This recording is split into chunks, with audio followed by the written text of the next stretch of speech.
பார்க்குறவங்க லைக் பண்ணுங்க, ஷேர் பண்ணுங்க, சப்ஸ்கிரைப் பண்ணி விட்டு வீடியோ பாருங்க நண்பா. மறக்காம உங்களால முடிஞ்ச மட்டும் எல்லாத்தையும் ஷேர் பண்ணி விடுங்க. லைக் பண்ணுங்க, ஷேர் பண்ணுங்க, சப்ஸ்கிரைப் மட்டும் பண்ணுங்க. வாங்க கண்டென்ட்குள்ள போலாம். ஃபர்ஸ்ட் மசாலா கடலைக்கு என்ன வேணும்னா ஃபர்ஸ்ட் ஹாட் வாட்டர், அதாவது சுடுதண்ணி வச்சுக்கோங்க.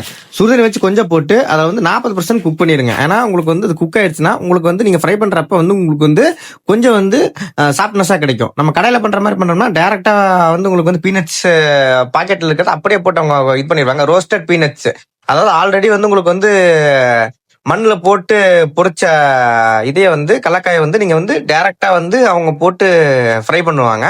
நம்ம அப்படி பண்ணாம கொஞ்சம் ஆப்போசிட்டா நம்ம வந்து வீட்டில் பண்றதுனால ஃபர்ஸ்ட் ஒரு 40% வந்து ஹாட் வாட்டர் வச்சு குக் பண்ணிட்டு அதுக்கப்புறம் நம்ம போடுறோம். இதுதான் சிம்பிள் டிப்ஸ், இதை நோட் பண்ணிக்கோங்க. ஃபர்ஸ்ட் வந்து என்ன இன்கிரீடியன்ட்னா உங்களுக்கு வந்து கடல மாவு போட்டுக்கோங்க, அப்புறம் கொஞ்சம் வந்து மிளகா பொடி, அப்புறம் உப்பு, அப்புறம் வந்து கொஞ்சம் வந்து அரிசி மாவு. வேற எதுவும் நீங்க போடவே கூடாது. இவ்வளவுதான் இன்கிரீடியன்ட், வேற எதுவும் தேவையில்லை. அடிஷ்னலா பெப்பர் போடுறனா பெப்பர் போட்டுக்கோங்க.